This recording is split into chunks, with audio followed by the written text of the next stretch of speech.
அதிர்ஷ்டம் தருமே. தங்க நகைகள் சோவரனுக்கு 3000 தள்ளுபடி, வைர நகைகளுக்கு 10,000 தள்ளுபடி, மேலும் பல சலுகைகளுடன் அக்ஷய சூப்பர் தங்க திருவிழா. Saravana stores super jewellery, Chennai, Madurai, Coimbatore. Opinion Tamil பார்வையாளர் அனைவருக்கும் வணக்கம். நான் உங்கள் யாசேர். தாவேகா தலைவரான விஜய் அவர்கள் மீது இன்று வரை வைக்கக்கூடிய ஒரு குற்றச்சாட்டு என்ன அப்படின்னா, கரூரில் இவரால் இறந்து போன அந்த 41 உயிர்களுக்கு இன்று வரையும் இவர் பொறுப்பேற்கவே இல்லை. அந்த குற்ற உணர்வு கூட இவருக்கு துளியளவும் இல்லை அப்படின்றதான் தொடர்ச்சியாக பொதுமக்கள் இவர் மீது வைக்கக்கூடிய ஒரு குற்றச்சாட்டு. இன்றைக்கி 41 உயிர்களை தாண்டி குழந்தைகளையுமே தன்னுடைய சுயநல அரசியலுக்காக விஜய் அவர்கள் பயன்படுத்தி தமிழ்நாட்டில் இருக்கக்கூடிய அத்தனை குழந்தைகளையும் மன உளைச்சலுக்கு உள்ளாக்கி இருக்கக்கூடிய தகவல் பகீர் சம்பவம் என்பது தற்போது வெளியாகிருக்கு. யாராவது இது குறித்து புகார் கொடுக்க மாட்டாங்களா அப்படின்னு சொல்லி நான் எதிர்பார்த்துக்கிட்டு இருந்தேன்.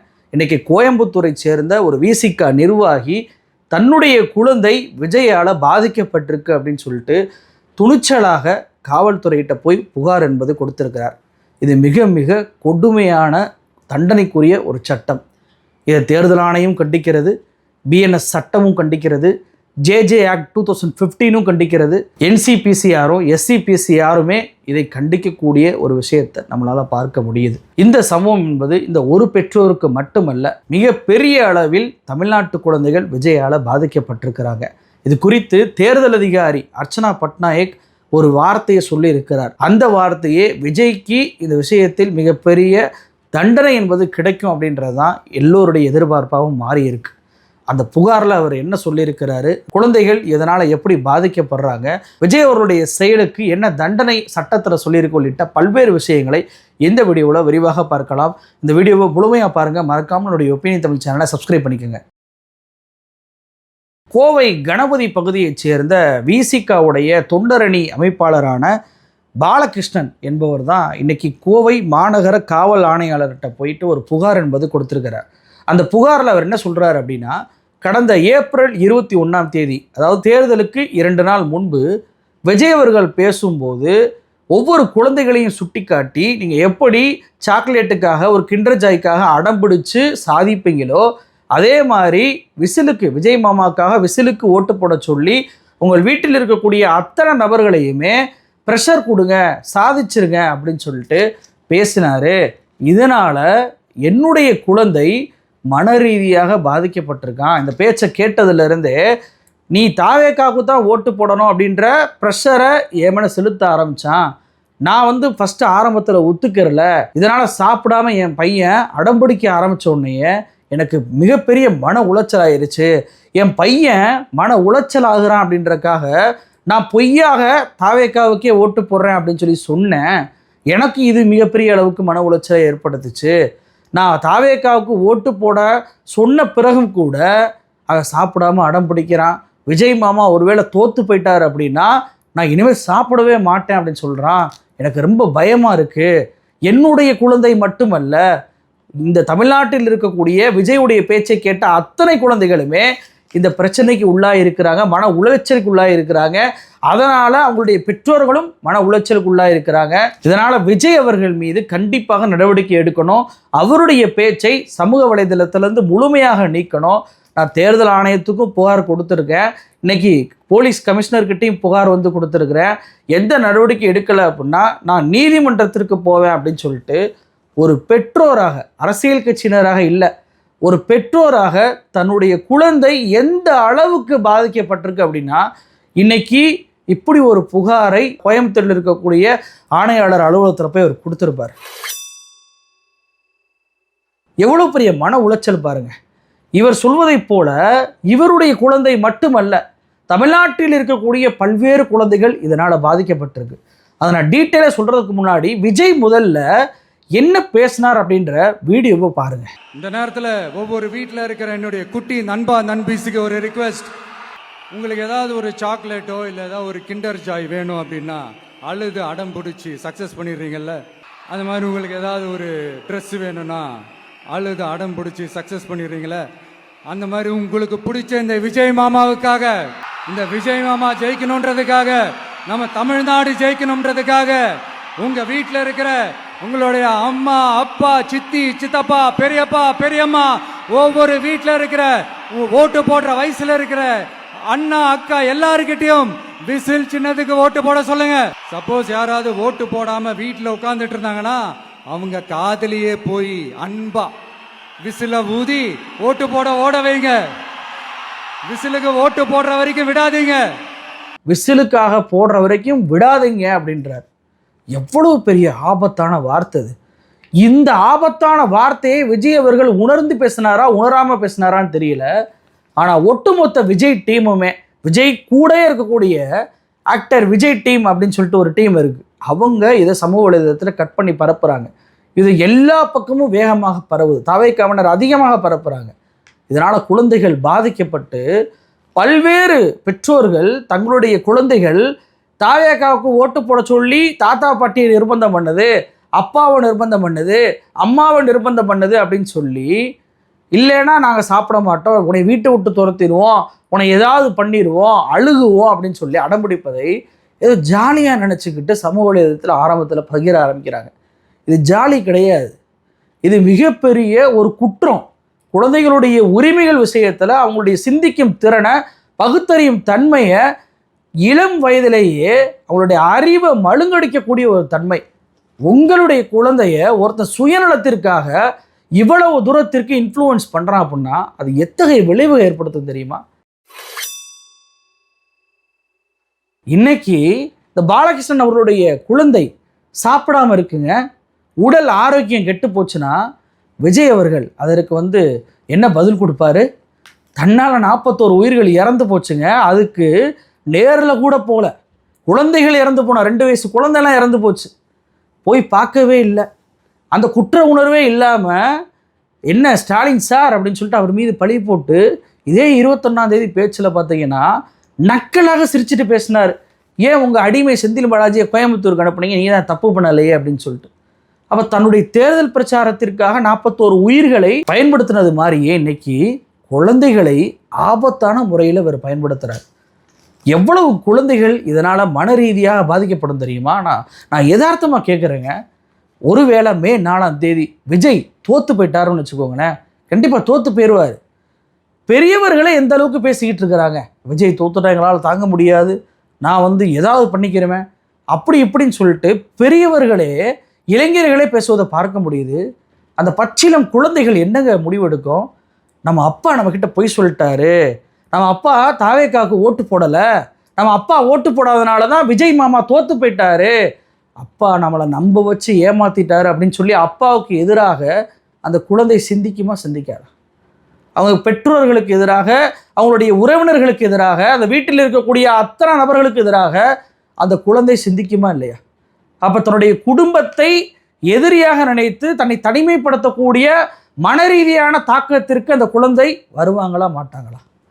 இதையெல்லாம் தாண்டி மே 4 விஜய் அவர்கள் தோற்று போயிட்டார் அப்படின்னா அந்த குழந்தை விபரீதமான முடிவு எடுத்தால் என்னங்க பண்ணுவீங்க? யாருங்க பதில் சொல்லுவா? விஜய் பதில் சொல்லுவாரா? விஜய் தன்னுடைய குழந்தைகளையே பார்க்காத ஒரு நபர், தன்னுடைய குழந்தைகளுடைய எதிர்காலத்திற்கு எதுவும் செய்யாத ஒரு நபர், தன்னுடைய மகள் ஒரு பட்டமளிப்பு விழாவில் பட்டம் வாங்குவதற்கு கூட உடன் செல்லாதவர், தன்னுடைய மகனுக்கு உதவாதவர், இப்படி தன்னுடைய குழந்தைகளுக்கு எதுவுமே செய்யாதவர் உங்களுடைய குழந்தைகள் மீது அக்கறை காட்டுவாரா? அக்கறை காட்டாததுனால தான் இப்படிப்பட்ட சுயநலமாக தன்னுடைய தேர்தல் பிரச்சாரத்திற்காக குழந்தைகளை பயன்படுத்துகிறார். விஜய் திருந்தலை.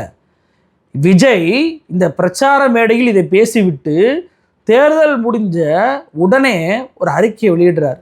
இது வரலாறு காணாத ஒரு வாக்குப்பதிவு, குட்டி நண்பா நண்பீஸுக்கு நன்றியை தெரிஞ்சுக்கிறேன், அவங்க தான் எல்லாரையும் நிர்பந்தம் பண்ணி ஓட்டு போட வச்சுருக்கிறாங்கன்றார். கொஞ்சம் கூட குற்ற உணர்வு இல்லை, கொஞ்சம் கூட எதிர்காலத்தில் அந்த குழந்தைகள் பாதிக்கப்படுவாங்க அப்படின்ற அக்கறை துளி அளவும் விஜய் அவர்களுக்கு இல்லை அப்படின்றத காட்டுதா இல்லையா? சட்டம் ஏங்க குழந்தைகளை பிரச்சாரத்திற்கு பயன்படுத்தாதீங்க, தேர்தலுக்கு பயன்படுத்தாதீங்கன்னு சொல்லுது? மிகப்பெரிய உரிமை மீறல் அது. சட்டம் இதை வன்மையாக கண்டிக்குது. தேர்தல் ஆணையம் இது போன்று நீங்கள் பிரச்சாரத்தில் பயன்படுத்தினா கண்டிப்பாக உங்கள் மீது கடுமையான ஜீரோ டாலரன்ஸ் அப்படின்ற முறையை பின்பற்றுறாங்க. ஜீரோ டாலரன்ஸ் முறை அப்படின்னா அந்த வேட்பாளருக்கு பிரச்சாரத்தை தடை பண்ணுவாங்க, இல்லைனா வேட்பு மனுவை ரத்து பண்ணுவாங்க, இல்லைனா காவல்துறை மூலமாக நடவடிக்கை எடுக்க சொல்லுவாங்க. இது தேர்தல் ஆணையத்துடைய போர்ஷன். அந்த குழந்தை மனரீதியாக பாதிக்கப்பட்டா குழந்தைகள் சிறுவர் உரிமை மீறல் சட்டம் ஜேஜே ஆக்ட் 2015 படி பிரிவு 75 குழந்தையை உடல் ரீதியாகவோ மன ரீதியாகவோ துன்புறுத்தினால் 3 ஆண்டு சிறை 1 லட்சம் அபராதம் இல்லை 2ஐயும் போடுவோம் அப்படின்னு சொல்லி கோர்ட்டு சொல்லுது. இப்போ குழந்தைகள் சாப்பிடாம கிடக்கே, இந்த பாலகிருஷ்ணன் என்பவருடைய குழந்தை சாப்பிடாம இருப்பது உடல் ரீதியாக துன்புறுத்தலா இல்லையா? நீங்கள் கேட்கலாம், பிரச்சாரத்திற்கு பயன்படுத்தினாரா, அவர் கூப்பிட்டாரா, வெறுமனை சொல்ல தானே செஞ்சார். அவர் கையில் தாவேக்கா கொடியை கொடுத்து கையில் தாவேக்காவுடைய பிரச்சாரத்தை அட்டையை கொடுத்து பிரச்சாரம் பண்ண வச்சா அது தேர்தல் ஆணைய விதிப்படி தேர்தல் விதி மீறல் சொல்லலாம். இது எப்படி வரும்னு கேட்கலாம். மன ரீதியாக துன்புறுத்தினாலே சட்டம் தண்டிக்க சொல்லுது, 3 ஆண்டுகள் சிறை தண்டனை கொடுக்க சொல்லுது பிரிவு 75. அது மட்டுமல்ல, சைல்டு எக்ஸ்ப்ளாய்டேஷன் குழந்தைகளை சுரண்டுவது, இந்த சாப்பிடாமல் இருப்பது என்பது இந்த பிரிவின் கீழே வருது.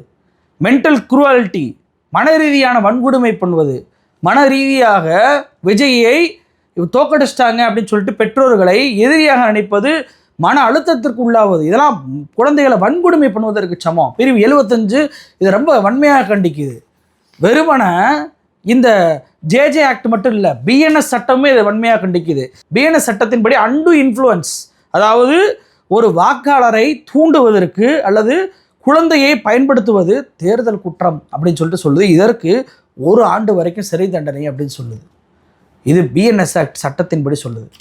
இது போக NCPCR குழந்தைகள் நல தேசிய அளவுக்கான ஆணையம், அதே போல் SCPCR இங்கே மாநிலவிலான குழந்தைகள் நல ஆணையம், இவங்க நேரடியாக சம்மந்தப்பட்ட நபருக்கு சம்மன் அனுப்பி வர சொல்லி விளக்கம் கேட்டு அந்த விளக்கம் உரிய வகையில் இல்லை அப்படின்னா உடனடியாக அவர்களை மீது FIR பதிவு போட சொல்லி காவல்துறையை நடவடிக்கை எடுக்க சொல்வதற்கு உத்தரவிடுவதற்கு அதிகாரம் உங்களுக்கு இருக்குது. இதுக்கு முன்னாடி May 2, 2019 பிரியங்கா காந்திக்கு NCPCR நோட்டீஸ் அனுப்பி விளக்கம் கொடுங்கன்னு சொல்லி கேட்டிருக்கு, சம்மன் அனுப்பியிருக்கு. பாம்பே ஹைகோர்ட் மிக கடுமையான குற்றமாக இது கருதுது. அது மட்டுமல்ல, ஆனந்திபென் பட்டேல் இவர் முன்னாள் குஜராத்துடைய சிஎமாக இருந்தவர், மத்திய பிரதேசத்துடைய ஆளுநராக இருக்கும்போது உங்களுக்கு ஓட்டு வேணும் அப்படின்னா ஏழை குழந்தைகளை பக்கத்தில் போயிட்டு அவங்கள மடியில் உட்கார வச்சு கொஞ்சுங்க, அவங்கள தத்தெடுங்க, அந்த குழந்தைகளை நீங்கள் அப்படி பண்ணிங்கன்னா உங்களுக்கு ஓட்டு கிடைக்கும்னு சொன்னார். அது மிகப்பெரிய குற்றமாக பார்க்கப்பட்டு அவருக்கு எதிராக புகார் கொடுக்கப்பட்டுச்சு. கவர்னர் என்பதனால அவர் மீது சட்ட நடவடிக்கை எடுக்க முடியாது என்பதனால தப்பிச்சார். விஜய் என்ன கவர்னரா? அப்போ எவ்வளவு பெரிய குற்றம் பாருங்க. எல்லாரும் மீதும் நடவடிக்கை எடுக்கப்பட்டிருக்கு, புகார்கள் விசாரிக்கப்பட்டிருக்கு, தண்டனை குற்றங்கள் இவ்வளவு தூரத்துக்கு இருக்கு அப்படின்னு தெரிஞ்சும் விஜய் அவர்கள் எப்படி இதை பேச போச்சு? அந்த அக்கறை கொஞ்சமாவது, முதல் முறை பேசிட்டோம், தப்பு பண்ணிட்டோம், நம்ம அதை திருத்திக்கிறோன்ற நிலைப்பாட்டுக்கு விஜய் வரல. தேர்தல் முடிந்த பிறகு குட்டி அன்பான அன்பீஸுக்கு நன்றி, நீங்கள் அழுத்தம் கொடுத்துட்டீங்க அப்படின்றத உற்சாகப்படுத்துகிறாரு, மேலும் மேலும் தூண்டுறாரு.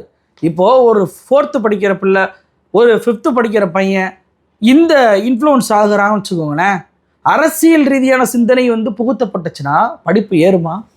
படிப்பில் கவனம் வருமா? ஏன் நம்ம மாணவர்களை கூட, இளைஞர்கள் கல்லூரி படிக்கக்கூடிய மாணவர்கள் கூட அரசியலில் வராதீங்க அப்படின்னு சொல்வதற்கு காரணம் என்ன தெரியுமா? படிக்கிற வயசில் படிக்கணும், படித்து வாழ்க்கையில் முன்னேறுவதற்கான வேலையை பண்ணணும், அதன் பின்பு அரசியலை பண்ணணும். அதை விட்டுட்டு படிக்கும்போதே நான் அரசியலுக்கு வரேன், படிக்க மாட்டேன் அப்படின்னு சொல்வதை பெற்றோர் மட்டுமல்ல தமிழ் சமூகமே ஏற்றது கொண்டது கிடையாது. இந்தி எதிர்ப்பு போராட்டத்தில் மாணவர்கள் எழுச்சி மிக போராட்டத்தை பண்ணும்போது தந்தை பெரியார்லேருந்து அறிஞர் அண்ணாவிலிருந்து அவர்களை வழி நடத்தினாங்க. நாங்கள் பார்த்துக்கிறோம், நீங்கள் போய் படிங்க, அந்த வேலையை பாருங்கள், நாங்கள் எதுக்கு இருக்கோம் அப்படின்னு சொன்னாங்க. அப்படிப்பட்ட மண் இந்த மண். அப்படி மாணவர்களை பண்படுத்திய மண்ணில் இன்னைக்கு சின்ன குழந்தைகளை நீங்கள் எப்படி எவ்வளவு தூரத்திற்கு இன்ஃப்ளூயன்ஸ் பண்ணுறீங்க? அந்த குழந்தைகளுடைய அறிவை நீங்கள் மட்டுப்படுத்துறீங்க. விஜய் அவர்கள் இது குறித்து பேசும்போதே பார்த்தீங்கன்னா தலைமை தேர்தல் அதிகாரி அர்ச்சனா பட்நாயக்கிட்ட போய் செய்தியாளர்களை கேட்குறாங்க, விஜய் இப்படி குழந்தைகளை பயன்படுத்துகிறாருங்க, இப்படி வீட்டில் உள்ளவங்களை பேச சொல்கிறாங்க அப்படின்னு சொல்லிட்டு சொல்லும்போது தலைமை தேர்தல் அதிகாரி அர்ச்சனா பட்நாயக் ஒரு கொஞ்சமாவது பொறுப்புணர்வோடு செயல்பட்டு இருக்கணும், அது தவறு அப்படின்னு சொல்லி கண்டிச்சிருக்கணும்.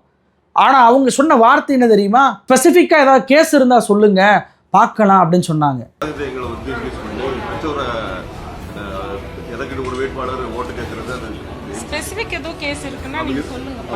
ஏன்னா இது மாதிரி நடந்தது இல்லை, இந்த குழந்தை இன்ஃப்ளூயன்ஸ் ஆகாதுன்னு கூட அவங்க நினச்சிருக்கலாம். ஆனால் இன்ஃப்ளூயன்ஸ் ஆகியிருக்கு. எவ்வளவோ வீடியோக்களை பார்த்து கொண்டு இருக்கிறோமே, சமூக வலைதளத்தில் அவ்வளவு இருக்குது, எல்லாத்தையும் எடுத்து போட முடியாது. குழந்தைகளை நம்ம குற்றவாளியாக மாற்ற முடியாது. குழந்தைகளை இப்படி தூண்டிவிட்ட நபரை தான் நம்ம குற்றவாளியாக பார்க்க முடியும். குழந்தைகளை குற்றம் சொல்லி எந்த ஒரு விஷயமும் நம்மளால் செய்ய முடியாது. இதில் அவங்களை இன்ஃப்ளூயன்ஸ் பண்ணவங்க தான் இதில் குற்றவாளிகள். விஜய் தான் இதில் முதல் குற்றவாளி. அப்போ அன்னைக்கு அர்ச்சனா பட்நாயக் அவர்கள் என்ன சொன்னாங்க? ஸ்பெசிஃபிக் கேஸ் இருந்தால் கொண்டு வாங்கன்னு சொன்னாங்களே. இன்றைக்கி பாலகிருஷ்ணன் தன்னுடைய குழந்தை பாதிக்கப்பட்டதாக கேஸ் கொடுத்துட்டார். இந்த கேஸை நீங்கள் தேர்தல் ஆணையம் கையில் எடுத்தே ஆகணும். நீங்கள் கேட்ட ஸ்பெசிஃபிக் கேஸ் வந்துருச்சு. அந்த குழந்தைக்கு என்ன பதில் சொல்ல போகுது தேர்தல் ஆணையம்? அந்த குழந்தைக்கு என்ன பதில் சொல்ல போகுது இந்த நீதிமன்றம்? அப்போ அந்த குழந்தையை அந்த பெற்றோரால் எப்படிங்க மீட்டெடுக்க முடியும்? மே 4ஆம் தேதி விஜய் தோத்துருவாருங்க. விஜய் தோற்று போயிட்டால் அந்த குழந்தையுடைய நிலைமை என்னமா ஆகும்? அந்த குழந்தைக்கு கவுன்சிலிங்லேருந்து பல்வேறு விஷயங்கள் அந்த பெற்றோர் கொடுத்தே ஆக வேண்டிய கட்டாயத்தில் இருக்கிறாங்களே. இது மாதிரி எத்தனை குழந்தைகள், எத்தனை பேரை நம்மளால் கவுன்சிலிங் பண்ண முடியும்? எவ்வளோ பெரிய ஆபத்தில் போய் முடியுது. இப்போ விஜய் போன்ற ஒரு நபர்கள் மிக மிக மோசமான சைக்கோத்தனத்தை கொண்டு இப்படியான இன்ஃப்ளூயன்ஸ் பண்ணுவதை அனுமதிக்கவே கூடாது. கடுமையான தண்டனை என்பது கொடுக்கப்படணும். சட்டத்தில் இடம் இல்லையா? இன்ஃப்ளூயன்ஸ் நேரடியாக பண்ணலை, இதை ஏற்றுக்கொள்ள முடியாது, விஜய் மீது குற்றம் இல்லைன்றீங்களா? ஒரு பொது விதிமுறையை உருவாக்குங்க. இது போன்று பிரச்சாரத்துக்கு கூட்டிகிட்டு வர்றதா தப்பு இல்லை, நீங்கள் பிரச்சாரத்திற்கு அவங்க பண்ணுங்கன்னு சொன்னாலே தப்பு அப்படின்னு சொல்லிட்டு ஒரு பொது விதிமுறையை, புதிய விதிமுறையை உருவாக்குங்க. எப்படி கரூர் சம்பவத்திற்கு பிறகு எஸ்ஓபியை உருவாக்குனீங்களோ அதே போல் இந்த குழந்தைகளை இப்படி பயன்படுத்துறதுக்கு எதிராக ஒரு பொது விதிமுறையை கண்டிப்பாக தேர்தல் ஆணையமோ நீதிமன்றமோ தாமாக முன் வந்து செயல்படுத்தணும். இது ஈஸியான விஷயம் கிடையாது. ஒவ்வொரு வீட்டிலும் இந்த குழந்தைகள் பாதிக்கப்படும். நம்ம ரசிக்கிறோம். நிறைய பெற்றோர்கள் அதோடைய விபரீதம் புரியாமல் என்னுடைய குழந்தை பாருங்கள் எப்படி பேசுது அப்படின்னு சொல்லி ரசிக்கிறாங்க. அது ஆபத்து. அந்த ஆபத்து மே 4ஆம் தேதி நீங்கள் பார்ப்பீங்க. அதற்குள்ளாக உங்களுடைய குழந்தையை பக்குவப்படுத்துங்க, பேசி புரிய வைங்க. உங்களுடைய குழந்தைகள் என்ன மாதிரியான வீடியோவை பார்க்குறாங்கன்னு பாருங்கள். குழந்தைகளை இருக்கக்கூடிய வகையில் அந்த தாவேக்கவனை ரீல்ஸ் போடுறது தயவு செஞ்சு நிப்பாட்டுங்க. உங்களுக்கு தேவையானது என்பது ஓட்டு. 18 வயசுக்கு மேலே உள்ளவங்கள்ட்ட ஓட்டு கேளுங்க. அதை விட்டு குழந்தைகளை இப்படி இன்ஃப்ளூயன்ஸ் பண்ணக்கூடிய வகையில் ரீல்ஸ் போடுவது, இன்ஃப்ளூயன்சரை வச்சு தன்னுடைய குழந்தைகளை வச்சு ரீல்ஸ் போடுறது, இப்படியான விஷயத்திற்கு எதிராக கடுமையான சட்டங்கள் இயற்றப்படணும். கடுமையான தண்டனை என்பது கொடுக்கப்படணும். விஜய் அவர்களுக்கு தண்டனை கொடுத்தா மட்டும்தான் இதை வச்சு அரசியல் செய்யக்கூடிய அந்த இன்ஃப்ளூயன்சரும் பயப்படுவாங்க. இல்லைன்னா இதை தடுக்கவே முடியாது. தயவு செஞ்சு உங்களுடைய குழந்தைகளை அரவணைங்க, அவங்கள்ட்ட பேசுங்க. மே 4ஆம் தேதி தயவு செஞ்சு தனித்து விட்டுறாதீங்க. முடிஞ்ச அளவுக்கு செய்தியை பார்க்க விடாமல் பண்ணுங்க. விஜய் ஜெயிச்சிட்டாருன்னு கூட சொல்லுங்கள். அந்த குழந்தைய படிப்பின் மீது மட்டுமே கவனத்தை செலுத்தக்கூடிய வகையில் அவளை கொண்டு போங்க. தயவு செஞ்சு TVK, Vijay, DMK, ADMK, BJP, நாம் தமிழர் எதுவுமே வேணாம். பொலிட்டிக்கலே இல்லாமல் குழந்தைகளை வளர்க்க பாருங்க அப்படின்றதான் என்னுடைய எல்லோருடைய தாழ்மையான வேண்டுகோள். நன்றி.